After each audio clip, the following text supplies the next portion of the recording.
On a Thursday morning in October of 2004, Lucette Thibodeau was standing at the edge of her equipment shed in Lac-Saint-Jean, Quebec, watching a service truck from Prairie North Agricultural pull out of her gravel lane with an invoice she had not finished reading. She didn't know that yet. She was holding the invoice in one hand and a cracked distributor cap in the other, and she was thinking about the 12 acres of winter rye she still needed to get into the ground before the frost set hard, and she was thinking about the John Deere 4020 sitting silent in the shed behind her. And she was thinking that she had maybe 2 weeks before the window closed. She was not thinking about what it would mean if the parts didn't come. That came later. Let me tell you about Lucette Thibodeau, because you need to understand the woman before you can understand what she did. Lucette was 51 years old in 2004, and she had been keeping old diesel equipment running on her family's property in Lac-Saint-Jean for the better part of 2 decades, not as a hobby, not on weekends when the mood struck her. As the primary operator of a 340-acre mixed farm that ran grain crops, a small beef herd, and a custom hay-cutting operation for 4 neighboring properties. The farm had been in her family since her grandfather broke the land in 1931, and the equipment shed behind the house held a collection of machines that told the story of every decade since. A 1959 case diesel crawler that still ran the post-hole auger, a pair of 1970s-era Massey Ferguson tractors that she used for lighter fieldwork, and the 4020, which was the workhorse and had been since she inherited it from her Uncle Remy in 1989. The shed itself was a thing she had built in 3 stages over 7 years, adding bays as she acquired machines and learned what each one needed. The floor was packed gravel in the older section, poured concrete in the newer. The workbench ran the full length of the west wall. Above it, on pegboard, she had hung herself, were the tools she used most. Torque wrenches organized by drive size, a row of feeler gauges, a timing light, 2 compression testers, and a drawer unit with 26 drawers of fasteners and fittings sorted by thread pitch and diameter. Her Uncle Remy had taught her that a disorganized shop is a shop that makes mistakes, and she had carried that with her the way you carry things that were said once and never needed saying again. Remy Thibodeau had been a mechanic with the Provincial Road Department for 32 years, and before that, he had learned to work on engines from his own father, who had kept the family's equipment running through years when parts were rationed and money was thin, and the alternative to fixing what you had was not farming at all. Remy had given Lucette 2 things when she took over the farm, the 4020, and a lesson she had not fully understood at the time. He had said that the machine is never the problem. The man who let it get to the point of failing is the problem. She had eventually understood that what he meant was, pay attention before it breaks, not after. Lucette paid attention. Her machines didn't fail without warning. The people in the surrounding townships who needed custom hay work or a piece of equipment repaired knew that Lucette Thibodeau could do what the dealerships in Alma said couldn't be done. And they knew her work held. She had a reputation the way a fence post has a reputation. It doesn't announce itself, it just doesn't move. Prairie North Agricultural was the reason she had always been able to source the parts she needed. They were a regional supplier out of Rouyn-Noranda that had been distributing agricultural and industrial components across northern Quebec and into parts of Ontario since the late 1960s. Old gasket sets, oversized pistons, timing gear sets for engines that the national chains had stopped cataloging because the equipment was old and the demand was scattered and it wasn't worth the shelf space. Prairie North had stocked them because their founder, a man named Edouard Champagne, had believed that a farmer in Lac-Saint-Jean shouldn't have to junk a machine just because a distributor in Montreal had decided the parts weren't worth keeping. Edouard died in 1999. His daughter sold the company to a regional holding group in 2002. The holding group spent a year and a half going through the inventory line by line against a margin threshold that nobody had shared with the account holders, and then they began discontinuing parts that didn't meet it. In October of 2004, they sent letters to their customers informing them that 280 part numbers were being permanently removed from the catalog, effective 60 days from the date of the letter. Lucette received her letter on a Friday. She read it at the workbench. She read it twice, put it down, and then she went back into the house and got her records binder, the one she had kept since 1990, with every part number she had ever ordered. And she sat at the workbench under the fluorescent light and went through it. Of the 280 discontinued numbers, 79 of them were parts she ordered regularly. Regularly meaning at least once a season, sometimes more. Without them, there were entire families of older equipment she would no longer be able to service, including the 4020, including the case crawler, including both Massey's. The equipment was not going anywhere. She couldn't afford to replace it. Nobody around her could afford to replace theirs either, and the parts that kept it running were about to disappear. Most people in that situation start making phone calls to explain why they can't do what they promised. Lucette did not do that. She called Prairie North on Monday morning and asked to speak to whoever was managing the liquidation. She was transferred to a man named Jason Horlick, who was in his early 30s and who had a title on his email signature that included the word optimization. Jason Horlick explained to her politely and quickly that the discontinued lines were being cleared at a 35% discount and that she had until the end of November to place an order against remaining stock. Lucette asked how much remaining stock there was. Jason Horlick put her on hold and came back 4 minutes later with numbers from a spreadsheet.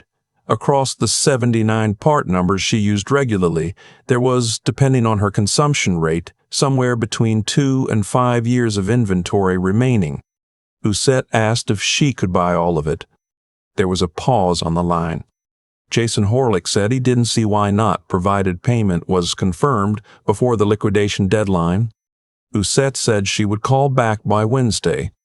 She drove to Alma that afternoon and sat across from a loans officer at Size Desjardins named Normand Belanger, who had processed her operating loan every spring for 11 years and who knew the farm's financials the way a family doctor knows a patient's chart. She told him what she needed and why. Normand Belanger listened without interrupting. When she finished, he looked at the numbers she had brought and was quiet for a moment. Then he said the farm's equity was solid enough to support it if she was certain about the inventory value. Lucette said she was certain. The total came to $68,400 after the discount. She arranged a short-term note against the property and called Jason Horlick back on Tuesday, a day early. She rented a cargo trailer from a place in Robrebois and drove to Rouyn-Noranda the following week with her brother-in-law, a quiet man named Harvey Desrochers who drove truck for a living and who had offered to come without being asked. They loaded the trailer themselves over the course of a day and a half, while Jason Horlick watched from the loading dock with the expression of a man who had not anticipated that a woman from Lac-Saint-Jean would arrive in person to take everything. It took Lucette and Harvey 3 days to unload and sort the parts back at the farm. She built new shelving along the back wall of the equipment shed. Harvey held boards while she drove screws. Her daughter, Maud, who was 17 at the time and home for a school break, stood in the doorway on the second evening and looked at the rows of boxes and bins and asked what all of it was. Lucette told her it was time. Maud went back inside without saying anything more, which was a habit she had inherited from her mother. Let me pause here because I want to ask you something. Have you ever watched someone make a decision that looked, from the outside, like stubbornness or fear, and then realized later that it was the most precise thinking they had ever done? That's what Lucette Thibodeau was doing and that Casse Duo was doing in that Size Desjardins office in Alma. She wasn't reacting. She had 14 years of records in that binder. She knew exactly which parts wore out on which machines after how many hours of operation. She knew her consumption rates the way she knew which fields went wet in April and which ones drained by the second week of May. She wasn't guessing at how long the inventory would last. She was calculating. She had bought herself somewhere between 3 and 6 years of operating time, depending on how the seasons came in, and she had a plan for what to do with that time. Let me tell you about the plan, because this is where Lucette Thibodeau stopped being a farmer who could fix things and started being something else entirely. The parts she had bought from Prairie North were finished components, machined and packaged and ready to install, but Lucette had been working with them for long enough to understand exactly what they were. She knew the tolerances on the 40/20's piston rings because she had measured them during rebuilds. She knew the seat angles on the Massey valve guides because she had recut them herself. She had a lathe in the corner of the shed, a 1974 South Bend, that she had bought from a retiring machinist in Dolbeau for $900 in 1997, and that she used mostly for bushing work and shaft repair. She had a drill press, a small mill her uncle had left her that she had never fully learned to use, and a bench grinder that she kept dressed properly because Ramey had told her a poorly dressed wheel is the sign of a man who doesn't respect his tools. What she didn't have was raw stock, and she didn't have the machining knowledge to go beyond what she had already been doing, so she started looking for both. She drove to a machine shop in Chicoutimi run by a man named Fernand Lapointe, who had been doing precision work for the paper mills and mining operations in the region for 30 years. She brought him 2 worn piston blanks from the 40/20 and a set of calipers, and she explained what she was trying to do. Fernand listened, took the blanks, measured them on his own equipment, and said it was achievable, but that the alloy selection would matter. He gave her the name of a steel and alloy supplier in Quebec City that could provide bar stock to specification. He also spent an afternoon walking her through feed rates and tool geometry on his own lathe, which was a significantly newer and more capable machine than her South Bend, and by the end of it she understood enough to begin. She spent the first winter after the Prairie North purchase learning what she didn't know. She machined scrap pieces on the South Bend until the cuts came out to the tolerances she needed. She ordered alloy bar stock in small quantities and made mistakes with it, and ordered more. She called Fernand Lapointe twice with questions he answered without impatience. She bought a second-hand bore gauge from a closing industrial supplier in Jonquière and learned to use it with the same method she had used to learn everything mechanical. Do it wrong first, understand why, do it correctly after. By the second spring, she could machine replacement piston rings for the 40/20 from bar stock. By the following fall, she was making valve guides. The work was slow, and it was precise, and it was done in the evenings after the field work was finished, at the workbench, under the fluorescent light, while the house was quiet. Let me tell you about the morning in May of 2007, when the first call came from someone she didn't know, because that's when the shape of what she had built became visible. A man named Gord Wheatley called from a township east of Roberval. He had gotten her name from a feed co-op manager who had heard from a county road supervisor that Lucette Thibodeau could still source parts for older Massey equipment. Gord had a 1969 Massey Ferguson 135 that had been in his family for 30 years and that he needed running for the planting season. The part he needed was a specific camshaft bushing that 3 different suppliers had told him was no longer available anywhere in the province. Lucette told him to come by Saturday morning. Gord arrived with the worn bushing in a coffee can.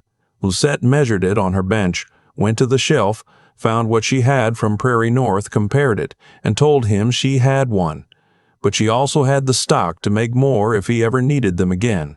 She handed him the part. He looked at it for a moment, turned it over, and asked how much. She told him. He said that was less than the last one he'd found on eBay 3 years ago. Lucette said she knew.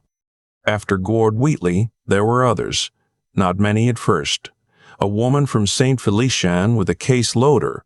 2 brothers from north of Mistassini with a fleet of aging hay equipment that they had been keeping alive with parts sourced from retired machines. A retired farmer from the Saguenay Valley who drove 2 hours with a grocery bag of worn components and asked if any of them were salvageable or reproducible. Most were. He drove home with what he needed and left a 20 on the workbench as a tip, which Lucette put in the coffee fund without mentioning it. By 2009, she had a secondary operation running alongside the farm. It had no name and no website and no advertising. It had a notebook with customer names and part numbers and phone numbers written in Lucette's handwriting. Farmers called, she found or made what they needed, and they came to pick it up. Or she shipped it in a flat-rate box from the post office in St. Prime. The work fit around the field work. In winter, when the ground was frozen, she machined. In spring and fall, she farmed. The parts business paid for the raw stock and the shop supplies and occasionally a tool she had been wanting. Here is the irony that Lucette noted without making much of it. The holding group that had acquired Prairie North had spent 2002 and 2003 analyzing exactly this market and concluded it wasn't worth serving.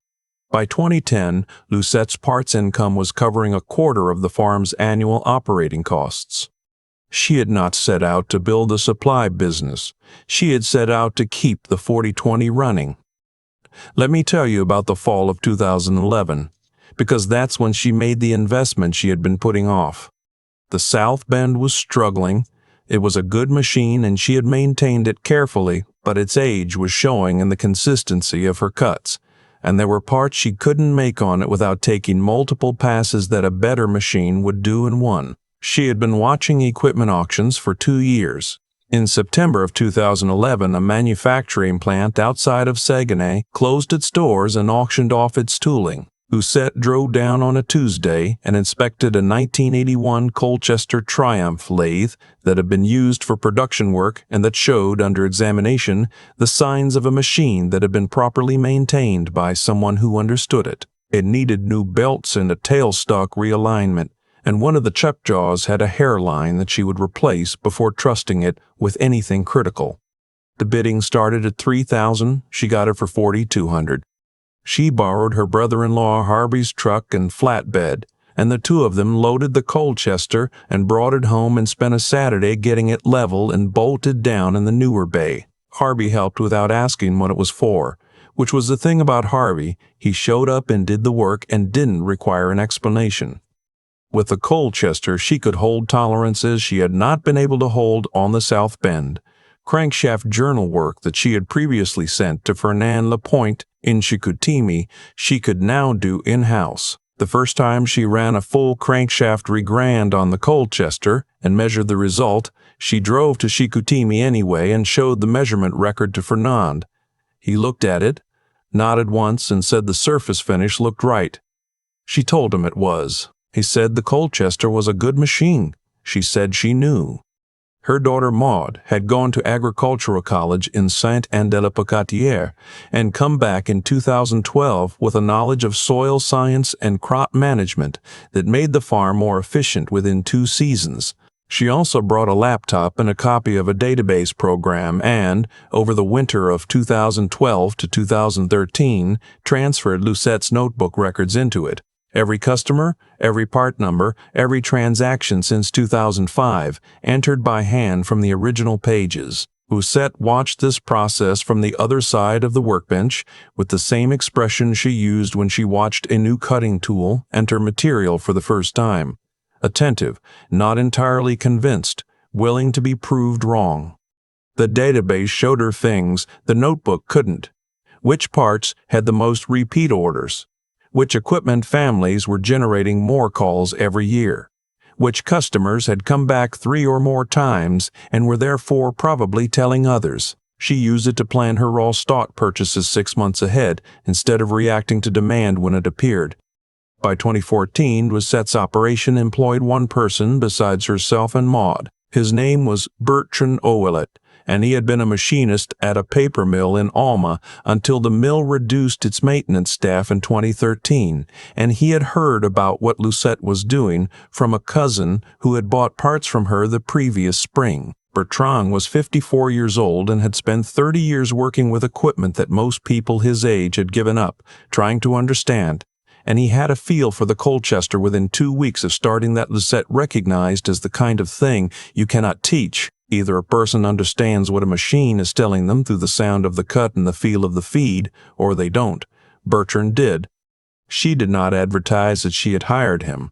The calls simply started getting answered faster. Let me tell you about the phone call that came in February of 2017, because that's the call that changed the scale of what the operation was. A procurement coordinator named Sylvain Marcoux called from a cooperative of farm equipment dealers in northern Ontario. The cooperative managed maintenance contracts for a fleet of older agricultural equipment owned by a land trust that ran several thousand acres across 4 counties north of Sudbury. The equipment was a mix of late 1960s and 1970s era machinery that the land trust had inherited with the properties and maintained rather than replaced, because replacement costs at that scale were prohibitive and the machines, properly maintained, still did the work. The parts supply had been thinning for years, and Sylvain Marcoux had been told by 2 different contacts in the agricultural supply network that if the parts existed anywhere, Lucette Thibodeau either had them or could make them. He sent her a list of 41 components. She printed it at the kitchen table and brought it to the shed and went through it with Bertrand the following morning. Of the 41, they could supply 34 from existing inventory or raw stock. The remaining 7 were cast components that would need pattern work and foundry sourcing. She called the foundry in the eastern township she had found 3 years earlier through Fernand Lapointe's referral network. They could pour the castings to her specifications if she provided patterns. She told them she would make the patterns. She quoted Sylvain Marcoux a price and a lead time. He was quiet for a moment and then said both were better than he had expected. Lucette told him there was no reason for it to be otherwise given what she had on hand. The Ontario Cooperative became a regular account.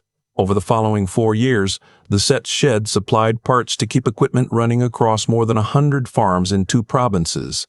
Representatives from the land trust visited the operation twice. Both times they walked the shed floor with the expression Lucette had first seen on Gord Wheatley's face when he turned that bushing over in his hands in 2007, the look of a person who has found something where they did not expect to find it and is trying to recalibrate. Let me tell you about the morning in June of 2022 when Lucette turned 69, because that morning tells you what 18 years had built. Maud was already at the database station when Lucette came into the shed at 6:30, pulling orders for a shipment going out that afternoon. Bertrand had the Colchester running before 7, working through a production run of valve seat inserts for a Massey account in Manitoba that had found them through the cooperative network. A young man named Tyler Brassard, who had come to them 2 years earlier from a vocational program in Chicoutimi and who had turned out to have the same instinct for the machines that Bertrand had, was running the south bend on light shaft work in the corner. It was still useful, the old south bend. Some things didn't need the Colchester's capability, and Tyler had learned on it the way Lucette had learned, by making mistakes and measuring them and not repeating them. Harvey came by at noon with a cake from the boulangerie in St. Prime, the kind with the white icing and the sugared violets that Lucette had liked since she was a child and that nobody had told Harvey to bring. He set it on the workbench next to a set of ring blanks that hadn't been deburred yet and said happy birthday without making a ceremony of it, which was exactly the right amount to make of it. They ate slices standing at the bench because there was a shipment to get out, and everyone understood that without it needing to be said. After Harvey left, Lucette stood at the bench alone for a few minutes and looked at the shelves along the back wall. They were steel shelving now, properly labeled, mapped into Maud's database, organized by equipment family and then by part type. They held components for 39 distinct lines of agricultural and industrial equipment spanning 5 decades. There were parts in those bins for machines whose original manufacturers had been out of business since the 1980s. Some of the parts were purchased from Prairie North's liquidated stock or from specialty suppliers she had found over the years. Some were machined by her hands and Bertrand's hands and Tyler's hands on the Colchester in the South Bend. Every bin had a label. Every label had a database record. Every record included the equipment line, the part function, the raw material specification, the machining notes, and the source. She had insisted on that from the beginning, and Maud had built it into the system so thoroughly that a new customer calling with an old part number could be told within 3 minutes whether it was in stock, whether it was makeable, and approximately when it would be ready. The farmers who called Whitmore engine and machine, she had called it that, and so she began to think of, called Lucette's shop now, were not the same farmers who had called in 2007.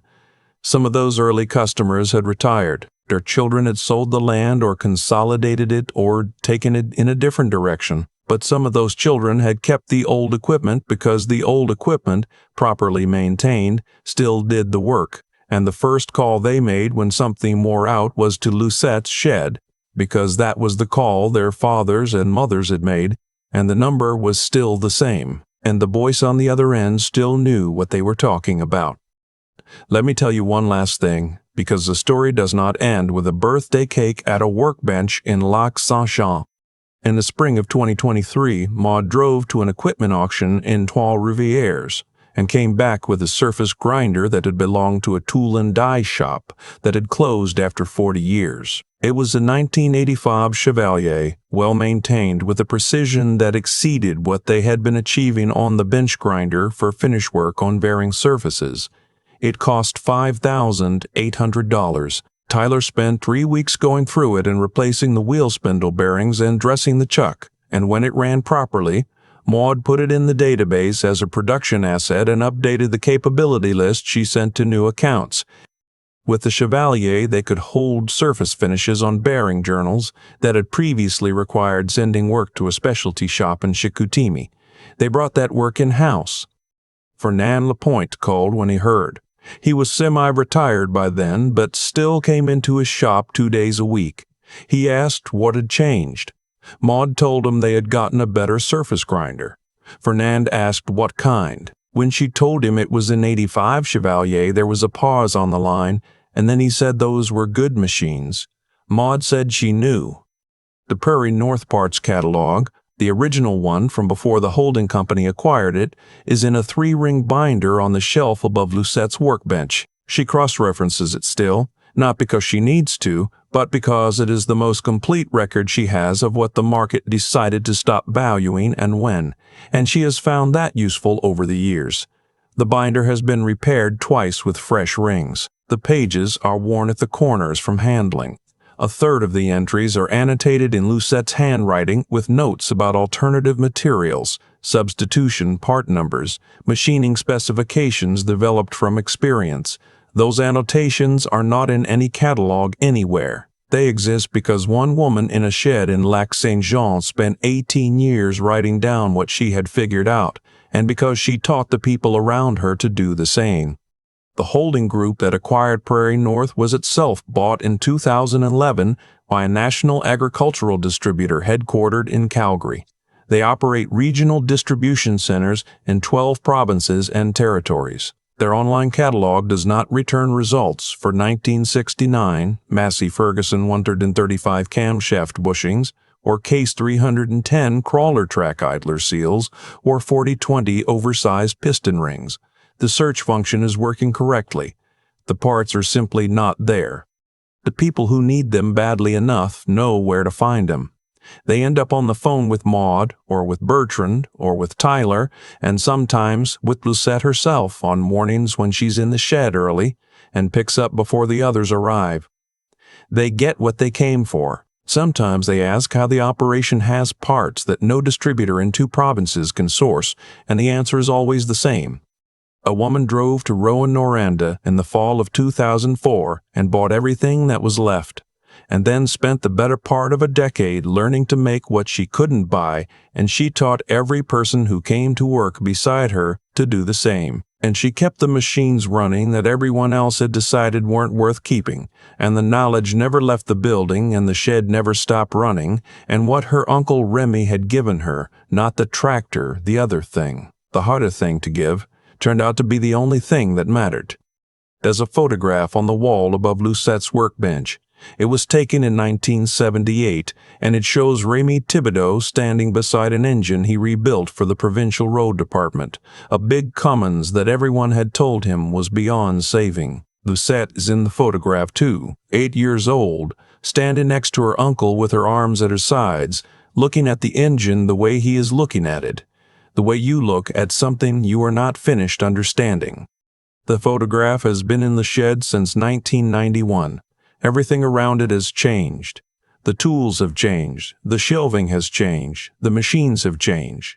The people working beside her have changed. The photograph has not changed, and the way of looking that it shows has not changed, and that is not an accident or a sentiment. It is the whole point. It is what you build when you decide that the knowledge in your hands belongs to the people you teach it to, and that a machine worth keeping is worth understanding completely, and that the value of a thing is not settled by whether it appears in a distributor's current catalog, but by whether it does the work when the work is there to be done, and whether someone took the trouble, year after year, to make sure it still could.